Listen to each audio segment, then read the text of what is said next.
5:12 in the early evening hours. Welcome inside the channel. As always, I'm Bobby Trosset. This is where I bring you Baltimore sports and beyond. Tonight's episode and tonight's live stream is brought to you by my friends at Primary Residential Mortgage. I will have more to say on them throughout the live stream, but if you haven't already done so, I would love for you to RSVP for Sunday's Ravens Steelers pregame show live from Michael's Cafe in Timonium, Maryland. You know where to find me.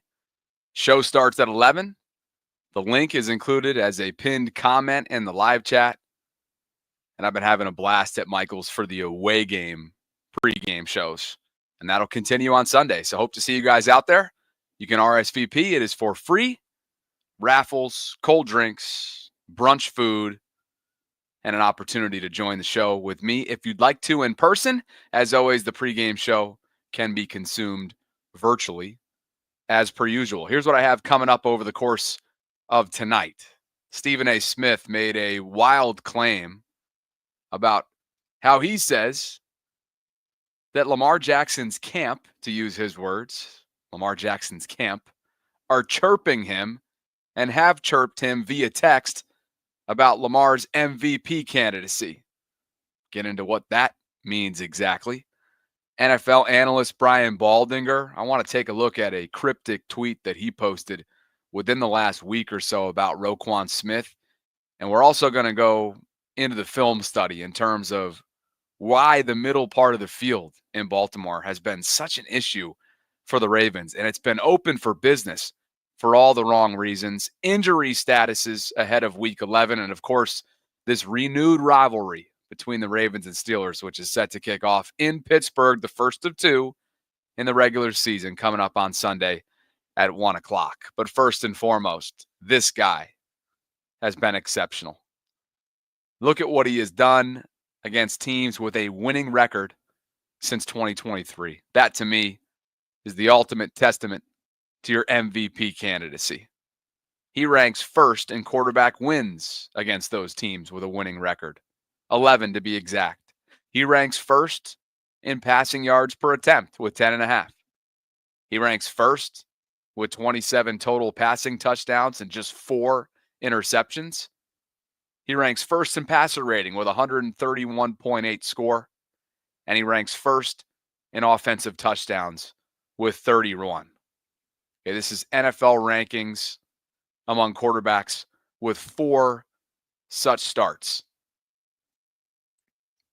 These are the types of games, these are the type of metrics that I think are at the top of the list when it comes to evaluating MVP candidates year in and year out. He's been nothing short of special against teams with winning records and against teams that are elite. And we've seen that play out throughout the course of this season so far, and we most certainly saw it last year when he won that MVP award, in my opinion, on Christmas night with a decisive victory over the San Francisco 49ers.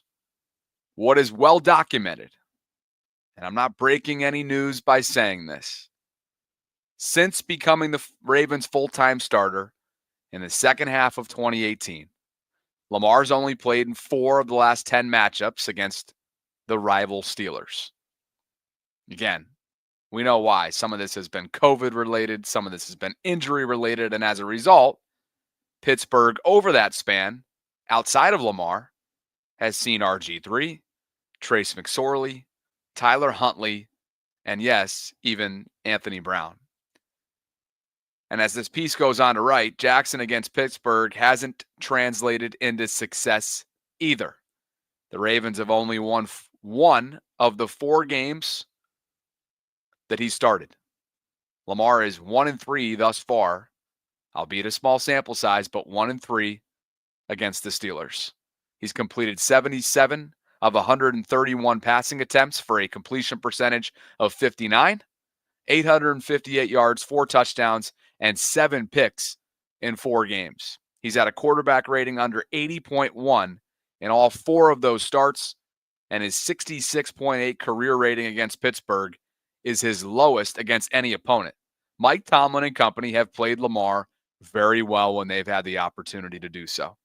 Lamar's also had some ball security issues. He's lost 3 fumbles against Pittsburgh. That's 10 total turnovers against Mike Tomlin's defense. He's been sacked 20 times on top of that and has averaged just 4.9 yards per rush and does not have a rushing touchdown. So clearly, when they play Kansas City and when they play Pittsburgh, over the last 6+ years, it has been different. The competitive balance is striking. The Ravens have lost 3 in a row against Pittsburgh in 7 of their last 8. They've been swept in the season series in 3 of the past 4 seasons. Some of those were obviously without Lamar. They have not won this season series since 2015. And you see the overall series history as well. You know, I'm setting this up to talk a little bit about what Stephen A. Smith and the First Take crew debated on yet earlier today, which is who needs this win more, Russell Wilson or Lamar Jackson? One thing you know for sure is that you're not a Baltimore Raven until you beat the Pittsburgh Steelers. That's something that Derrick Henry spoke about earlier this week. And my gosh, you haven't maybe earned your stripes as an NFLer until you have a chance to play in this rivalry. The Steelers lead the all-time series 32-24. Throughout the John Harbaugh era, the Steelers also lead the series 18-14. And in terms of the postseason, Pittsburgh leads the all-time series 3-1.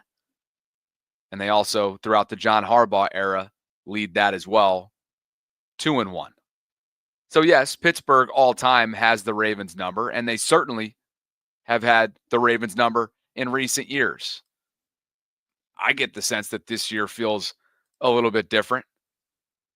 And you better believe there's going to be a whole lot of conversation surrounding the quarterbacks, which is exactly what took place earlier today on First Take when Stephen A. Smith had this to say in terms of who needs this win more, Russ or Lamar? Play up front. We need to be more specific. Damn it, the Super Bowl. Super Bowl. You got to get Super Bowl. I mean, enough's enough with the damn MVPs. And, you know, his team texting me and stuff. You got this wrong. Dan Orlovsky is right. Stephen A. is Lamar all day, every day. Get to the damn Super Bowl, okay? That's where my focus lies. Lamar Jackson is 1-3 against the Steelers. He's 1-5 against the Chiefs. All of those games were against Patrick Mahomes. He's 65-18 against the rest of the league, okay? This is who Lamar Jackson is. So we know that for some inexplicable reason, even when the Steelers had the likes of Mason Rudolph or Kenny Pickett or Mitchell Trubisky, they still found a way to beat Lamar Jackson. I don't know if you need to be talking about him as your MVP. Not to say that he's not. But his camp I'm talking about don't need to be chirping about him being an MVP, and I love him. I love them all. But you don't need to be chirping about him being an MVP when you can't beat the damn Pittsburgh Steelers, considering what they've had at their disposal over the last few years, and you only have one victory against Patrick Mahomes. But when you look at Lamar Jackson, this is clearly more important for him than it is for the Steelers. Steelers playing with house money. None of us believe that the Steelers were going to be in this position. Stephen A. Smith earlier today on First Take making a wild claim, sharing that Lamar's camp, to use his word, reached out to him via text about his MVP candidacy, one that is pretty much universally recognized at this point, 10 weeks into the season, as being a front-runner case for MV3. The numbers certainly back that up. The eye test backed that up. The win-loss record certainly backs that up. Yet Stephen A. Smith getting on his high horse here, as he's done in the past. I vividly remember him sharing something similar, a similar sentiment about Lamar's camp reaching out to him throughout the contract saga a couple years ago. But you heard the quote. You don't need to be chirping about him being an MVP when you can't beat the damn Pittsburgh Steelers, considering what they've had at their disposal over the last few years. And it's been an underwhelming last few years, certainly, since Big Ben Roethlisberger hung it up. But Stephen A. Smith should know, as a sports historian, as a sports personality, that you can throw out records, statistics, rankings, and damn it, personnel when these two teams meet up twice a year. None of those things matter. It is Ravens Steelers. It is hard hitting. It is physical. It is bloody at times. It is low scoring at times. I don't know if that's going to be the case this year because of the way these offenses have been rolling since Russell Wilson took over for Justin Fields. This group is averaging over 30 points a game, and we know what the Ravens offense is all about through 10 weeks. Typically, these are decided by one possession or less. Typically, special teams has an impact in these rivalry games.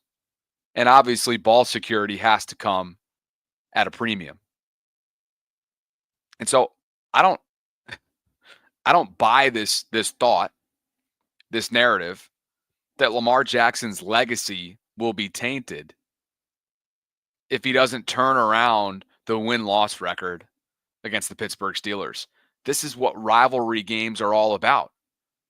Lamar, in a 4-game sample size, has gotten away from what we know has made his game who he is through 6+ years in this league. I shared the statistics with you on one of those previous slides. Dude's had 10 total turnovers in 4 games against this Pittsburgh team. The Steelers have played him incredibly tough.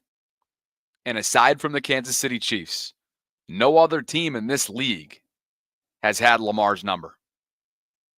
That, to me, is what makes a rivalry a rivalry. While Lamar obviously wants to improve his head-to-head matchup record with the Pittsburgh Steelers and add that, again, to all the accolades, all the dominance league-wide that he's sustained, this isn't a legacy-tarnishing issue if he loses on Sunday. This is bigger for Russell Wilson.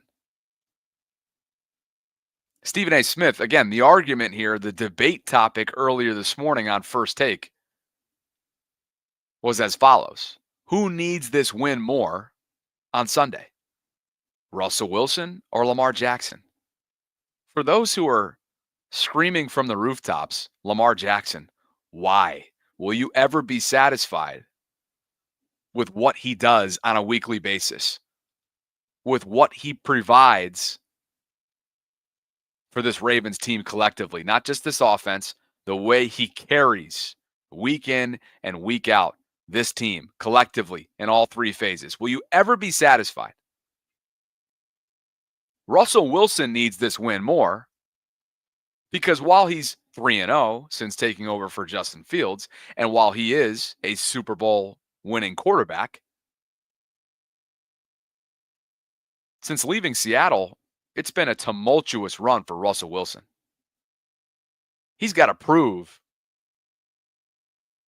that he still has it, as he's shown over the last several weeks. And he's got to prove that on the other side of 30, with a lot of NFL miles under his tires, he still has what it takes to be the Super Bowl winning quarterback that he once was, riding an elite defense for sure with Pete Carroll and company and the Legion of Boom for the Seahawks. It's Russell Wilson who needs this win more. A win for Lamar in the short term would mean the Ravens take over control of the AFC North. A win for Lamar is that he would improve the 2 and 3 in his head-to-head matchups with the Steelers. He's got bigger fish to fry than trying to change around the narrative going up against one of the Ravens' most storied, most bitter rivals. There's bigger fish to fry. He's worried about AFC seeding right now. He's worried about getting this team in all 3 phases to a point where they are championship caliber. And right now, they're only championship caliber in one phase of the game, and that's the offensive side of the game. Special teams, they are far from it. Overall discipline, they are far from it. Guys, this team ranks dead last in penalties, penalty yards, and pass defense, as we all know. They are 32nd in those categories, like I just mentioned. 32nd. Let me just make sure for those of you in the back. 32nd in penalties. 80 they've committed. 32nd in penalty yards, 683 have been negated, and 32nd in pass defense for reasons that we're going to cover in just a bit on the second half of this live stream. Captain Hard just dropped in a super chat donation and writes, "No one else gets the expectations more than Lamar. I guess it's a compliment." It's honestly not a bad way to look at things. It's constant, uneven, unbalanced coverage when it comes to Lamar. Why are we spending so much time from a national media standpoint? I'm talking about Stephen A. and everybody earlier today. Why is that a topic of conversation? Who needs this win more on Sunday? It's a regular season game, and don't get me wrong, this is a massive game with pretty significant AFC North implications. But nobody's legacy is going to be tarnished after Sunday. It's completely overblown, in my opinion, from a first take debate topic standpoint. Lamar's a two-time MVP, two-time first-team All-Pro, three-time Pro Bowler, Heisman Trophy Award winner, so on and so forth. And I already shared those statistics with you in terms of what he has done against the NFL's elite since 2023. He ranks first in quarterback wins. He ranks first in passing yards per attempt. He ranks first in the passing touchdowns and interception ratio, first in passer rating, and first in offensive touchdowns. He's been on an unbelievable tear, and he is well out in front of the pack when it comes to this year's NFL MVP candidacy. Captain Hard, thank you for the super chat. We've got to talk about this defense. Captain Hard says, remember, the Ravens are getting their money's worth. Shit is crazy.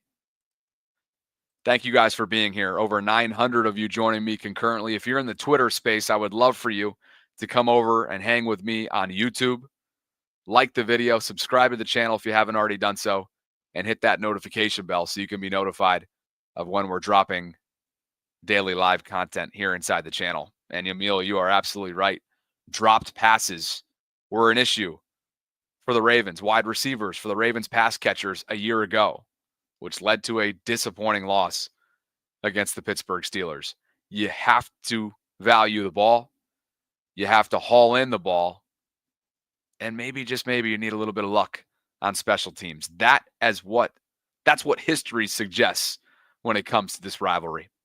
Tonight's live stream, as I mentioned at the top, is brought to you by my friends at Primary Residential Mortgage. Had a tremendous year plus working with Michael Clark and his fantastic team up in Towson. And with the holiday season around the corner, you may be looking for a way to access extra cash for gifts and celebrations. If that's the case, I got a solution for you. It's called PRMI's Cash Out Refinance. It lets you tap into your home's equity to access the funds you need for your holiday shopping and festivities. And on top of it, PRMI is going to cover your closing costs up to $750 on applications submitted by February 9th of 2025. Again, PRMI is willing, as a Bobby Baltimore subscriber, to cover your closing costs up to $750 on applications that are submitted by February 9th. You can visit the show notes below to take advantage of this special offer. You can apply through the PRMI Mid-Atlantic website. That link that's in the show notes takes you directly there. Mention my name throughout your application process to redeem this offer. And you can reach out to the folks today at Primary Residential Mortgage. Make this holiday season even brighter. And while you're at it, a number of Primary Residential Mortgage reps will actually be joining me on Sunday for my Ravens Steelers pregame show at Michael's Cafe in Timonium, Maryland. We're going to have giveaways, raffles, cold drinks, fun, football, brunch food, which is awesome. I already know what I'm getting. Country breakfast, over easy eggs. You know how it goes. Would love for you to come on out, support the channel, support one of my most trusted and steady brand sponsors, Primary Residential Mortgage. Hope to see you guys out there. And all 1,000 of you right now joining me concurrently are in the building. It's time to talk about this defense. You know, it wasn't all that long ago that Ravens Steelers embodied everything great about defense. And who knows? That could very well be the case come Sunday. But based on what I've seen so far from this Ravens defense, particularly the pass defense, and the issues it has had with personnel, deep ball, middle part of the field, consistent pass rush, you name it. All three phases, and now injuries have come into play a little bit as well. We'll get to that report a little bit later on in the show, particularly when it comes to Kyle Hamilton's status going into week 11. It just has been so far from Raven-like. And it's well documented how much change this group has endured. It's well documented how inexperienced Zach Orr is, and it's well documented how difficult of a stretch this team has had in terms of the opponent. But when I see Jameis Winston having a day against the Ravens, when I see Jamar Chase going for video game-like numbers twice in a matter of a month and a half, when I see Baker Mayfield picking this place apart, when I see tight ends having all day long and having so much success in the middle part of the field, I think to myself, who is this team? And really, will this defense prevent Lamar Jackson from getting to where he wants to go? Can Lamar possibly overcome what we've seen truly evolve into the Ravens' Achilles heel in losses this year? Roquan Smith tried to address a lot of those concerns earlier today, and he was quoted for telling reporters, the standard is the standard, and each and every guy has to play to the standard. We can't allow a team to do some of the things that were done this past week. It definitely was embarrassing in a sense, but we've moved on from that. We're focused on Pittsburgh now. We've just got to get better. They're coming off a game, guys, where they allowed 470 yards to the Cincinnati Bengals. 421 through the air, 49 on the ground, and Jamar Chase had a career day. One that a pass catcher should never have if the Ravens are sticking to their standards, to their principles. 11 receptions for 264 yards, 3 touchdowns, a long of 70, and 17 targets. Mind you, T. Higgins didn't even play in this game. Yes, this was embarrassing. Ravens defensive coordinator Zach Orr echoed similar sentiments to his inside linebacker. Zach said he was crushed with how the defense played. It took him a couple of days to get over it. He said they had a film session on Tuesday where players and coaches were very vocal. He wouldn't expand on those comments, but I certainly got the sense that while it wasn't a players-only type meeting, I would have to think that that was a pretty tense environment during that film session. And I tell you what, would not surprise me if this guy was a topic of conversation. Roquan Smith in his second full season, year number 3 in Baltimore after being picked up during the 2022 campaign and then being awarded a mega resetting contract, 5 years, $100 million for Agent Zero, transformed the Ravens defense in 2022, had an electric all-pro season for them last year playing alongside Patrick Queen. This year, he's been a shell of himself. I was disappointed to see recently that he had unfollowed me on Instagram. I certainly feel like I've been fair with some of the criticism. He didn't like it. He's got a right to unfollow, of course, as everybody does. But it tells me that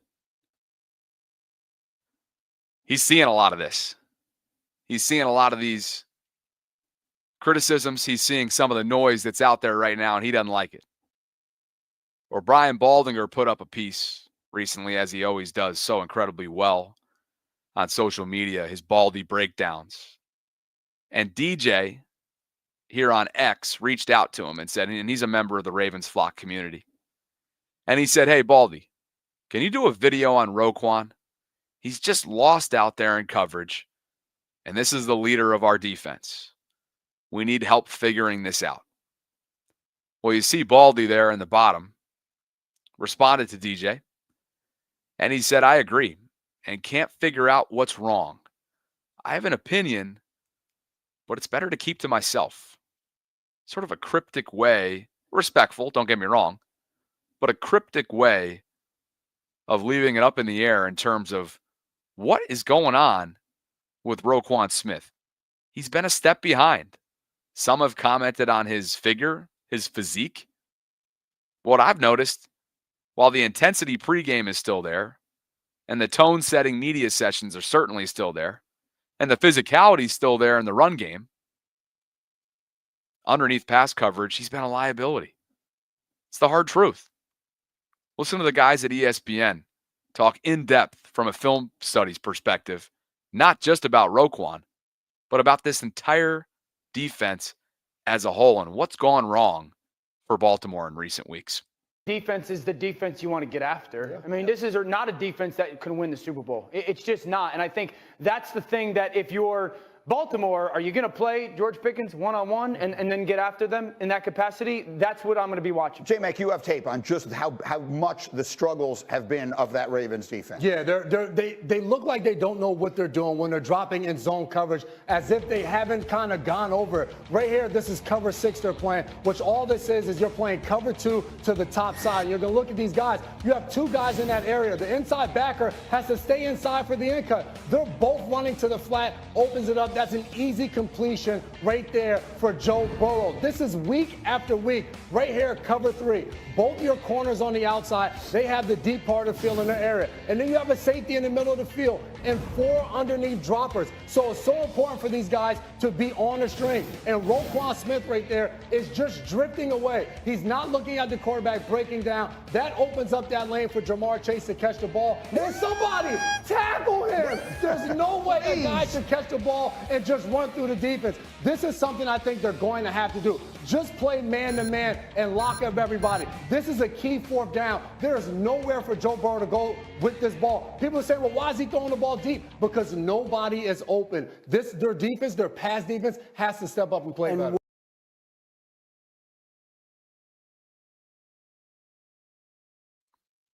There you have it. From the professionals who have played this game, the middle part of the Ravens defense has been open for business for all the wrong reasons.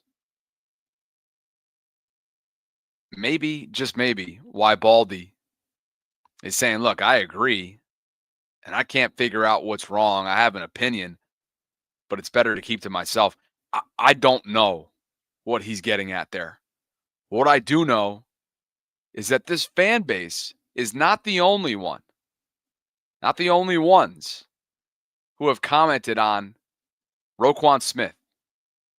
Inside the NFL consists of Chris Long, Ryan Clark, Ocho Cinco, and Bill Belichick. Listen to what these guys had to say about the defense. And also, Roquan Smith gets added into this conversation as well. Coverage work together. So, Chris, what are you seeing from this rush of the Baltimore Ravens? Well, they just don't have that Batman. You know what I mean? That guy that's your lead dog that clearly you say. Matabike's had a great year last year. He's starting to tick along now. But, you know, the guys up front not having a Clowney. You know, you talk about the attrition of losing a couple guys here or there, changing coordinators. This stuff compounds. Yeah. I mean, you know, sometimes it's not just one guy, it's everything. But the pass rush for sure, losing Clowney, who won a lot of one-on-ones last year. Yeah. Coach, you became a defensive coordinator at the age of 31. Defensive coordinator of the Baltimore Ravens, Zach Orr, is 32 years old. How difficult is it to sort of delegate and give assignments to coaches when you're a young coach and your first tenure at the position? Yeah, it is. It's challenging, you know, getting to know the staff, take a responsibility of the staff. Don't forget, the Ravens didn't just lose McDonald. They lost 2 other coaches, coordinators, too, in Miami and Tennessee. So it's a lot to replace. It's a lot of not just game planning and handling the players, but also handling the staff and just doing things as a coordinator that as a position coach, you weren't used to doing. So it's a big job there. They got a lot of work to do. As Chris said, the rush isn't very good. Yeah. Coverage hasn't been very good. They've given a lot of yards and a lot of points. I'm sure confidence is an issue. But it shows how difficult it is to be good in this league consistently, right? When you think of this defense last year, we thought that was a large reason that this team could win a Super Bowl. But now, to me, you look at Roquan Smith, he seems a step slower. Just a tick. People on this team aren't making plays. And if you want to beat the two teams coach is going to talk about in the game plan, the Kansas City Chiefs and the Buffalo Bills down the stretch, you have to be able to do it. Ryan Clark comments on how Roquan Smith looks a tad slower. Chris Long says just a tad. Even if it is just a tad, even if it is just a tick slower, that means something. These guys are witnessing what we're witnessing on Sundays, and it hasn't been boding well for what's up with the Ravens right now defensively. And going in to Sunday, going into Pittsburgh in a hostile environment, what is Russell Wilson always known for? And what can he still do at a high level? Kill you with the deep ball. And even if he only has one hard-hitting, game-changing type player that he has chemistry with in that category by the name of George Pickens, the Ravens have not yet proven that they can take out opposing teams' top pass catchers consistently. Brandon Stevens is having a brutally difficult year in coverage. No other cornerback team-wide has allowed more yards than number 21. I wish we didn't have to talk about him that way because I think he's such a consummate professional and made a hell of a play to intercept that Joe Burrow ball in the end zone last week. But he didn't get both feet in. He got both of the same foot twice.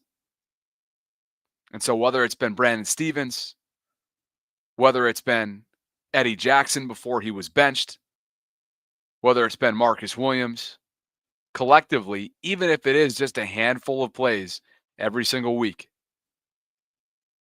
this team is below the mark. It's not acceptable.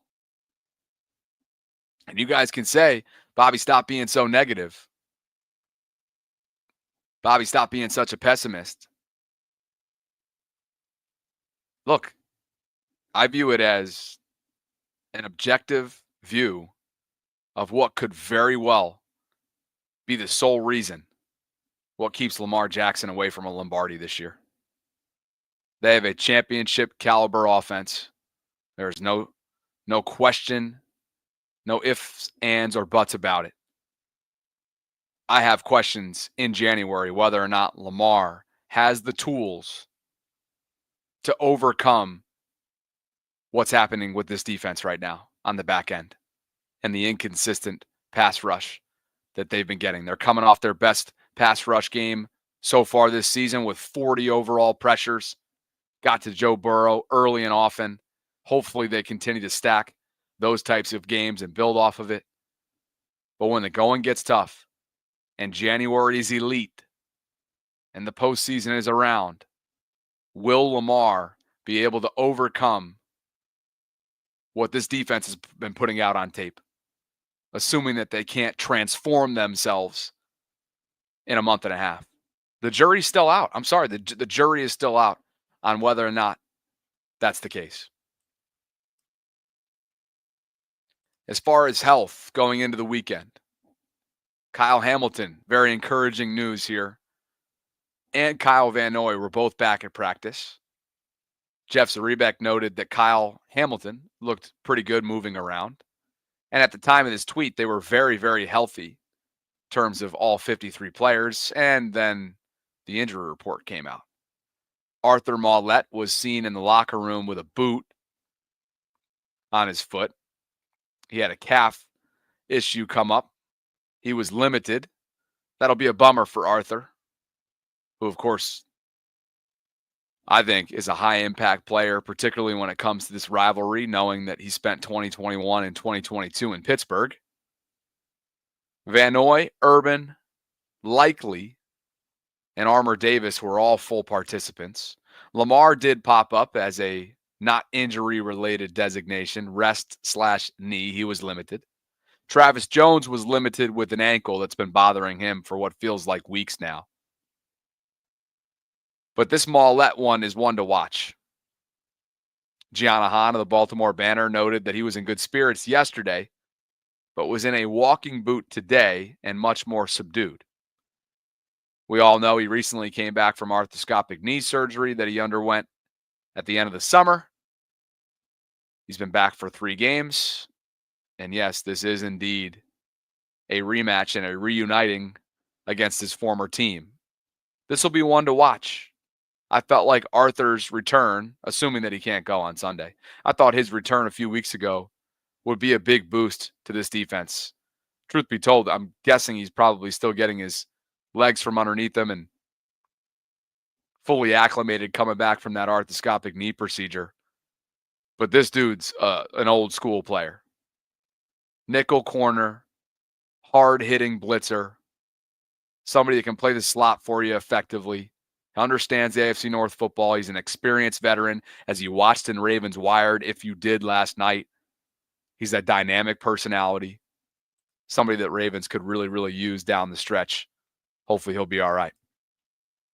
As far as the Pittsburgh standpoint, Jalen Warren popped up, their running back, with a back designation. He was a DNP. Najee Harris upgraded from a DNP to a full participant today after not practicing on Wednesday. CJ Henderson, one of their corners, was a neck. He was a DNP. Not a whole lot else, honestly, to worry about. Alex Highsmith, their standout linebacker, has already been ruled out of this. But from a Pittsburgh standpoint, they're relatively healthy right now at this point. And in terms of health, being that Keaton Mitchell's now had a couple games under his belt, or at least one. I guess 2 now at this point. 1, 2, 1, 1, 1. Anyway, I thought Todd Monken shared some interesting comments about Keaton, Deontay Johnson, and Tylan Wallace, like all going out of his way to mention like they deserve more opportunities. But I kind of got the sense that he loves the way this offense is clicking right now, and being that there are so many mouths to feed, he's going to have to like find ways to get these guys involved. He said they haven't lost anybody and everybody's played so well, so it makes it more challenging to get others involved. Well, that tells me, hey, you conserve Keaton, ramp him back up. You're going to need him in January. As far as Tylan's concerned, I know there's somebody in this live chat right now in the guest room that wants Tylan to be heavily, heavily involved at all times. He's a certain Mexico City resident.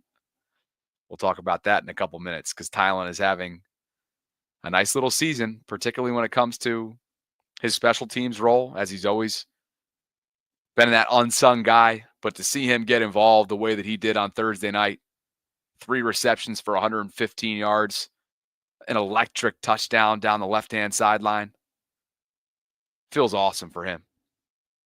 And Deontay, you got to think that at some point they're going to find a way to get him involved, and a breakout game is incoming.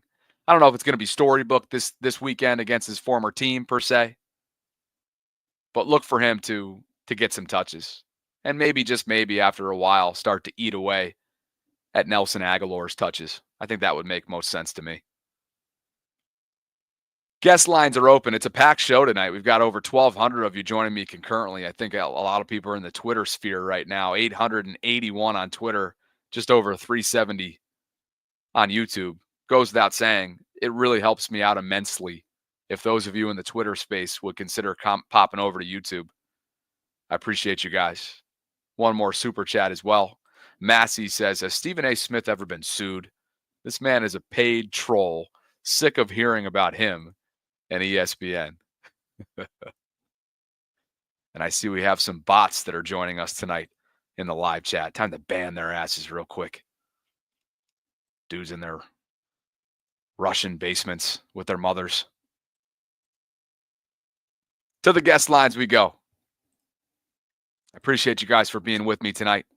Subscribe to the channel if you haven't already done so. Hit that notification bell so you can be notified of when I'm dropping my daily live content. We'll go to Michael, the chef, and then Manny. Good to see you, my friend. What's going on with you tonight? What's going on with you? Hey, so the first thing I just want to get out real quick because I know I'm going to borrow time real quick is that first of all, we need to stop disrespecting Lamar. At this point, he is up there. He deserves the respect that if they're open, he's going to get them the ball. We ain't worried about that. So at this point, the only thing I'm worried about in terms of offense is if the receivers drop the ball like last time. If not, he's going to carve up Pittsburgh's defense like Thanksgiving dinner. That's not the problem. If we can get our defense just to create turnovers like Marlowe did the last time and give Marlon a few extra downs, I don't care how sorry the defense is as long as they step up the turnover game. If they can do that, that's a winning recipe in my opinion, because the offense, as long as they're getting that gas, they get enough at bats, so to speak, then we good to go, because that's how good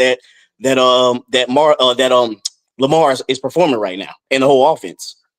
7 drops is not going to cut it. No. 7 drops, certainly not. And it makes you think about what was one of the deciding factors in their loss to Cleveland this year. 3 drops, all of which came on third down. Decisive situation, in-game situations that put this offense in a position where, again, then all of a sudden the margin for error defensively, when you're not moving the chains, you do not want to put Zach Orr's group.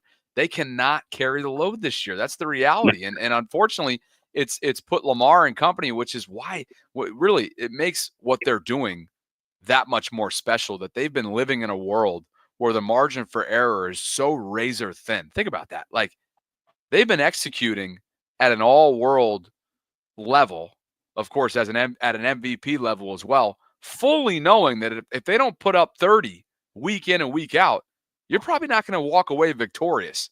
That's a stressful world to live in.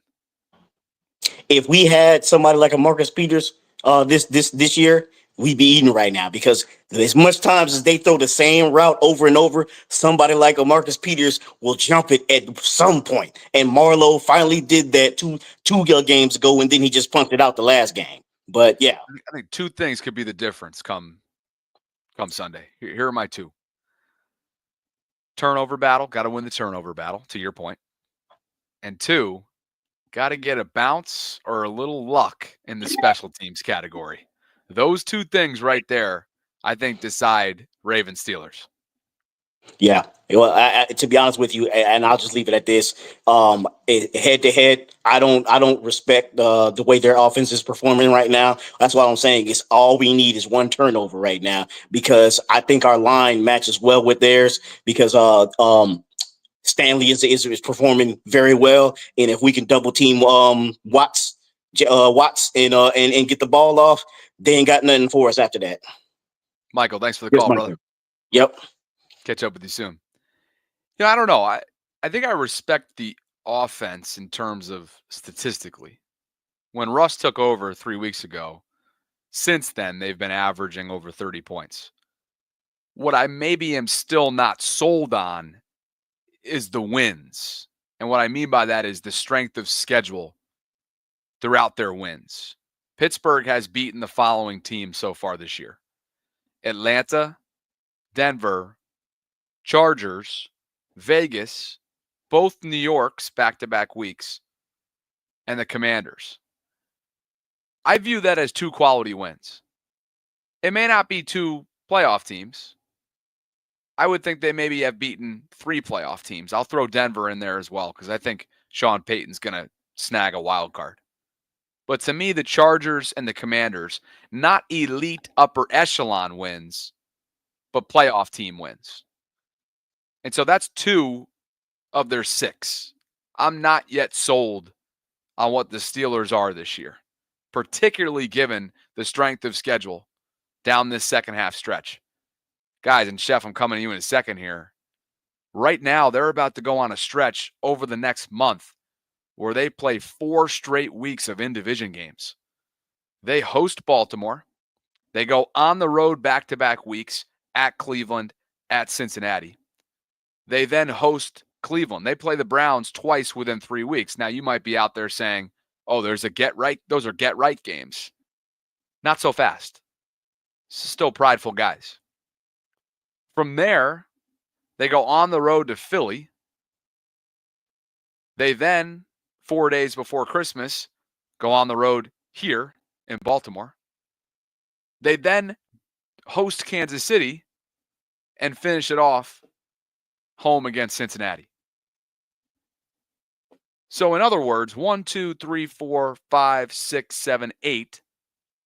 1, 2, 3, 4, 5, 6. 6 of their last games are in division. 6 of their 8. Did I count that right? I did. 6 of their next 8 games down the stretch are in division. The jury is still out on what the 2024 Pittsburgh Steelers are going to be. Chef, talk to me. Bobby, I just want to hit on what the last guy was saying. I think the key to this upcoming game is giving Lamar Jackson time to throw. I think Roger Rosengarten's going to have his work cut out for himself with T.J. Watt on that side, and the Steelers, they love to run stunts as well. So I mean, he's going to be getting the defensive end, and then all of a sudden you're going to get a D tackle coming over and whatnot. So chip when you can, give Lamar as much time as you can. I know Patrick Queen is going to love to just shoot right up the middle. The key to this game is giving Lamar as much time as he wants. That's really all I got to say. And guess defense what? is the defense. I tell you what, I'm expecting both quarterbacks to be under duress consistently. I think the pass rush will show up. I think Russ is absolutely going to test this back end early and often with Pickens and Williams. And I'm expecting Lamar to be under duress. Yeah. This is Ravens Steelers. I think this is going to be – I haven't picked my score yet. I am going with the Ravens, as I mentioned earlier today. Spoiler alert on the vault. But I'm kind of torn on whether or not I think this is going to be up in the 30s. In the past, obviously, it hasn't. And it'd be low-hanging fruit to assume that it's not going to be again. I don't want to – I almost kind of don't want to put my score prediction out there, but it's going to be crazy. They're probably going to find me in the chat. But I think it's going to be I'll fire you right here. 20-17 Steelers. You think 2017 Pittsburgh? Yeah, just because if they're going to disrupt Lamar and they're sending pressure, blitzing, also going off of last year, and we have drops galore from all of our wide receivers. I find that really tough. I find that really tough for Lamar to overcome because the defense is the defense, and there's only so much Lamar can do if he's not getting any pressure. So, or if he's not getting any help from his wide receivers and whatnot. Let's see if you receive the same treatment that I often do in the live chat. Eric says, "Get this guy out of here." Yeah, I mean, again, Deshaun says, "This guy don't know ball." Listen, I mean, all the times, I'm like, yeah, I'm all Ravens and everything every single week, but when the Steelers show up, somehow our wide receivers forget how to catch a football. They try and catch it with their face for some reason. Our offensive line turns into paper mache. Granted, Ronnie Stanley is playing amazing. I really think Roger Rosengarten is going to have his work cut out for him, but if they're able to chip some of the tight ends just to make his job a little bit easier, Lamar is Lamar. He's going to do Houdini-like things. But at the end of the day, it's the people around him that need to execute. So it makes his job that much easier. Well, we know that he's been a far cry from Houdini against this team. We've already touched on that. 4 games, 7 picks, 4 touchdowns, total QBR of 35, and 10 total turnovers. Steelers have played him tougher than anybody not named the Kansas City Chiefs. And so I don't think it's unwise of you. I don't think it's outlandish of you.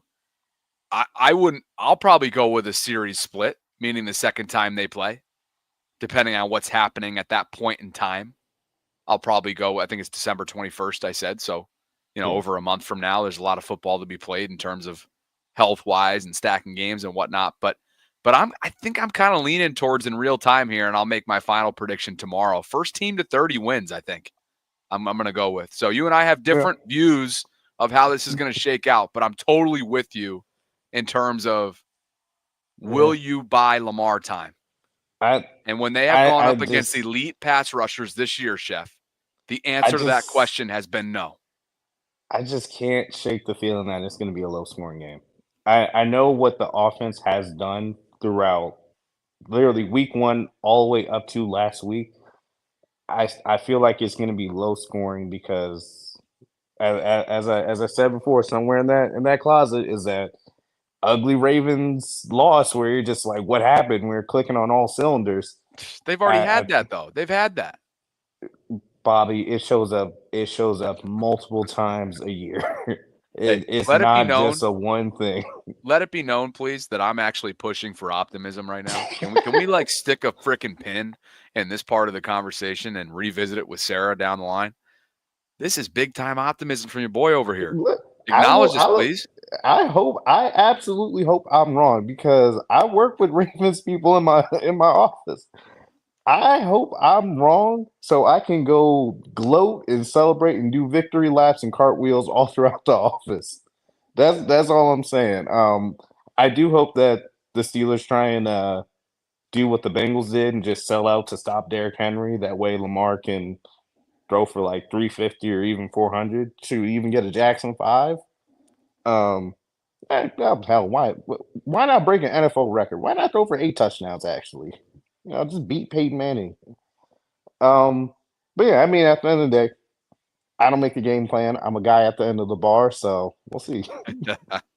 Deshaun says our wide receiver 1 is better than their wide receiver 1. Now, how often are we able to say that?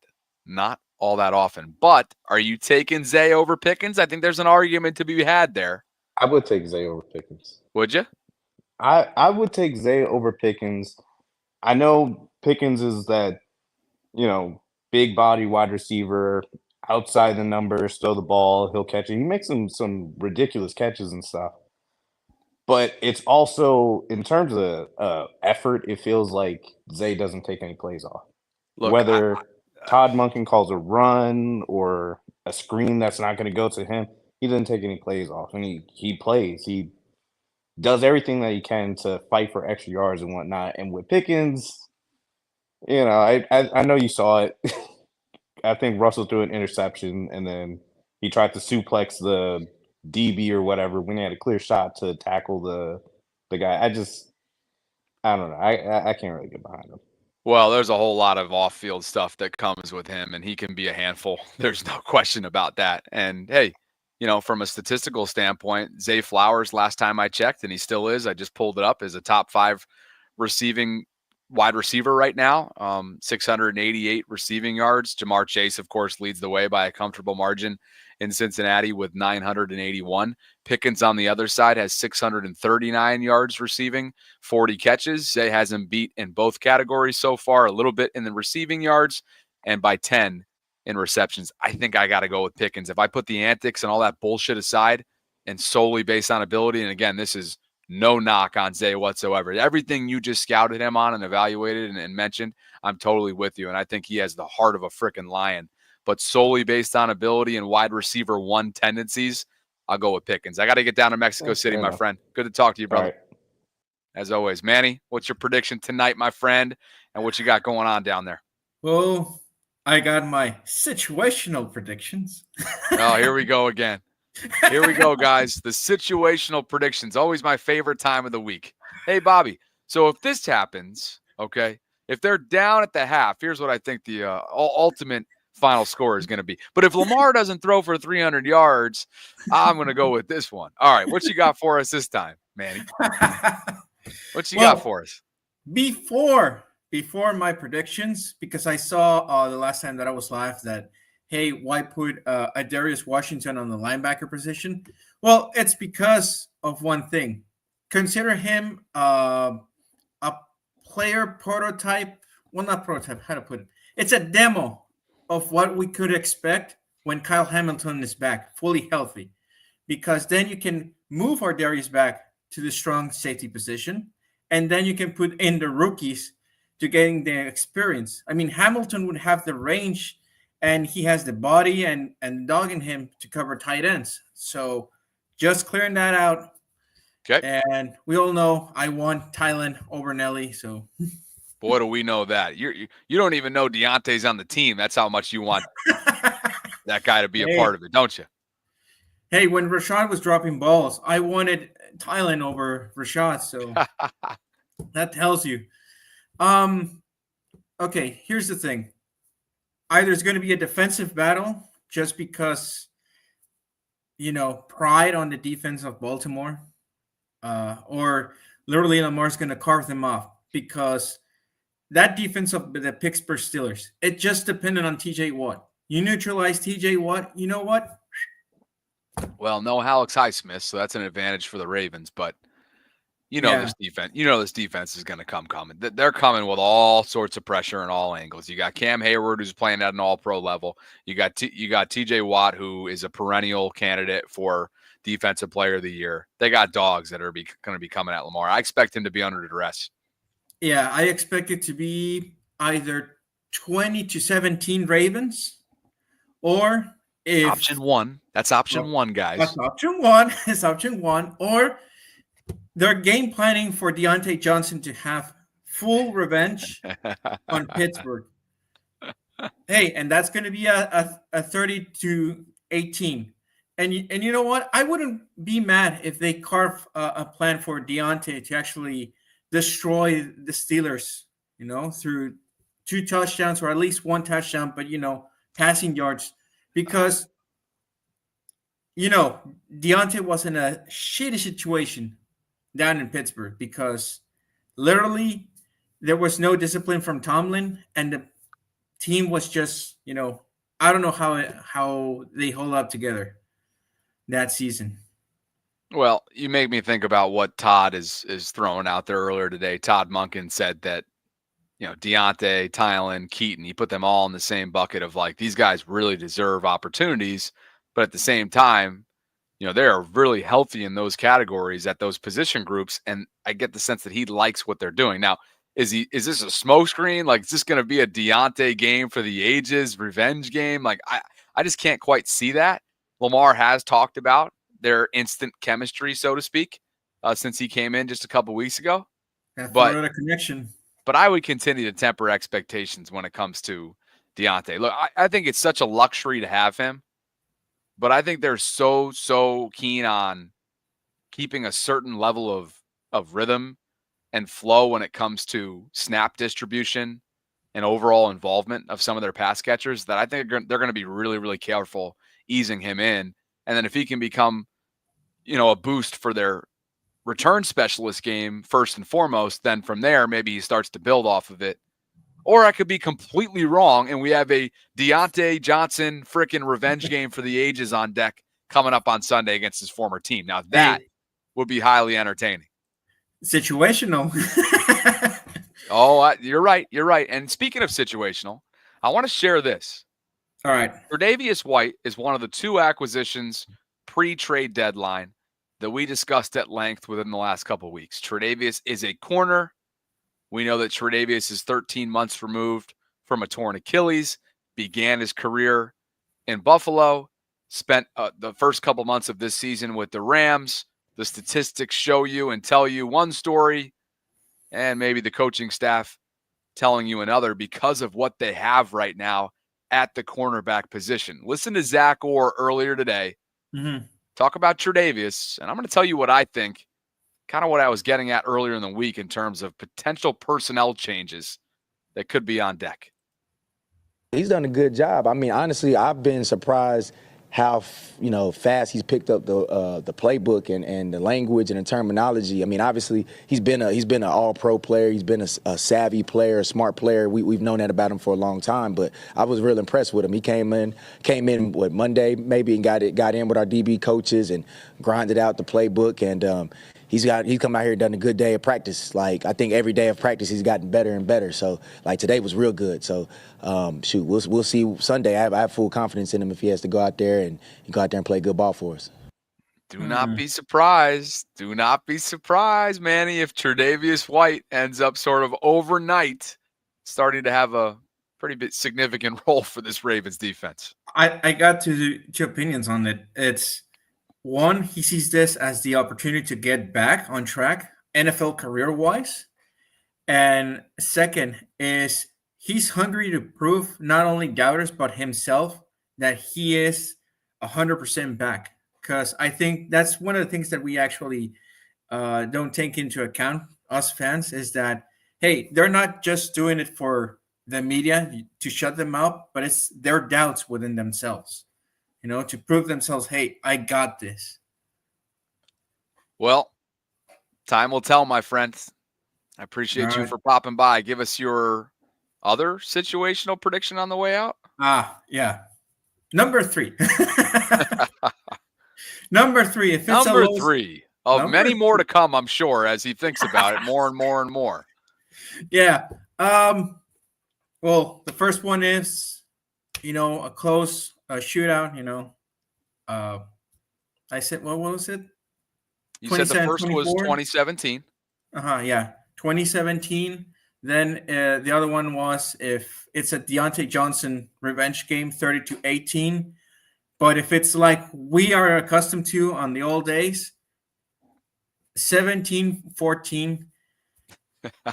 And I understand that we do not depend on Tucker. It might be an operational thing, like you guys said on the vault. But I think just for the safety of it, draft a kicker, because we don't know how long are we going to have Tucker, and we're not dependent on just, him being just healthy. We just need to get ready just in case. You actually just reminded me of, and we'll finish here. And Jewel, I'm sorry, I'm up against the clock again. I got another dinner with my mom tonight. We've just been trying to spend a bunch of time together. She's leaving back for upstate New York tomorrow. But Harrison Butker is going to miss the next month. He's heading to injured reserve with a left knee injury. So Kansas City's going to have to pivot and turn to a new kicker that is not named Harrison Butker, one of the most accurate in the entire league. And maybe, just maybe, because of how much they have solely relied, Manny, on field goals as points. And when I say that, I mean it, okay? They are 17th in red zone touchdown percentage this season. Yep. They convert just over 54% of the time. They have heavily relied upon Harrison Butker and their kicking unit as a way of putting up points. Could this be the reason that they suffer their first loss? Maybe, just maybe, this upcoming weekend when the Bills and the Chiefs square off. So, Manny, appreciate you, my friend. Thanks for stopping by, friend. See you. Madison update. Catch up with you soon. All right. Status quo on Madison, my guy. Hey, I wanted to add one more thought in as well that just came in, and so we're staying fresh here. Take a look at this. And this is referring to our earlier conversation about Roquan Smith. What you're looking at here is a chart, and let me go big screen just so you guys can see what I'm looking at. Okay? This is a chart that was made by Throw the Damn Ball, Judah Fortgang on X. What you're looking at here is the 2024 linebacker separation prevented and on-ball grade chart. This is a minimum of 150 primary coverage snaps. It's raw PFF on-ball grade over raw PFF separation prevented. Y'all see where Roquan Smith is? Not exactly where you want to be. Roquan, to be exact, has been picked on. And he's allowed 9.2 yards per target. Trenton Simpson, his running mate, has allowed 8.9. Those are tough numbers, particularly when it comes to inside linebackers. The underneath pass coverage game has been a liability. Other teams know that the middle part of the field has been vulnerable, and I expect Russell Wilson and company to obviously have a decent amount of success picking on the secondary from a deep ball perspective. but also the checkdowns, the intermediate game, the tight ends, running crossers. Look out. It's an area that has to be shored up. And this chart, not where you want to be if you're the Ravens inside linebackers. Patrick Queen hasn't been all that much better, by the way, but that's neither here nor there. We'll finish there, guys. I appreciate you, as always, for dropping by. I would love for you to consider coming out to my Ravens Steelers pregame show at Michael's Cafe in Timonium, Maryland. It gets started at 11 o'clock for a 1 o'clock kickoff, as we know, in Pittsburgh. 11 to 12:30, I will be live this upcoming Sunday, November 17th. Raffles, cold drinks, fun, football, and a whole lot more. Hopefully you guys can join me. Support Michael's, support the show, support Primary Residential Mortgage. I appreciate you guys being with me tonight. I'm going to La Cuchara in Hamden with my mother and brother tonight for dinner. Looking forward to it. Sort of a tapas-style restaurant. Going to be a European-like feel. And as always, you know where to hit me up across all platforms. You can connect with me on Instagram if you haven't already done so, at Bobby Baltimore. You can join the Bobby Baltimore Patreon community for monthly shout-outs and other perks by visiting the show notes, Twitter, at Bobby Baltimore as well. You can always donate to the channel for those of you who are interested via Venmo, Cash App, or the YouTube Super Chat feature. And I would love for you to continue. I would love for you to consider joining the Bobby Baltimore Discord server, which is a 24/7 hub for conversation surrounding Baltimore sports. So, Jewel, we'll talk to you tomorrow. Thanks to all 1,300 plus of you for joining me concurrently right now. And thanks to Manny, Michael, Chef, and everybody else who tried to call in that I couldn't get to tonight. With that, thank you to Primary Residential Mortgage. Sip the tallies in the building. What up, Coach? Good to see you, brother. I hope you guys have a fantastic Thursday evening. Be back tomorrow, solo, in the vault booth. Sarah's got a commitment, as she discussed earlier today. And I will be having the voice of the Pittsburgh Steelers, Rob King, on to join me to chat through things from a Steelers perspective. That'll be at 12:30 Eastern tomorrow. And depending on how the afternoon works out, I'll try to fit in a Bobby Baltimore live stream there as well. Thanks, guys. Appreciate you as always. Chef, we will never forget your prediction. You can say, you hope I'm wrong all you want, but just the way they hang it over my head, we ain't forgetting. Chef's got 20-17 or something along those lines. I can't remember. That was Manny. Was that Chef's prediction as well? Regardless, we're keeping receipts on your ass, Chef. Just the way they do to me. Later, guys. Have an awesome night.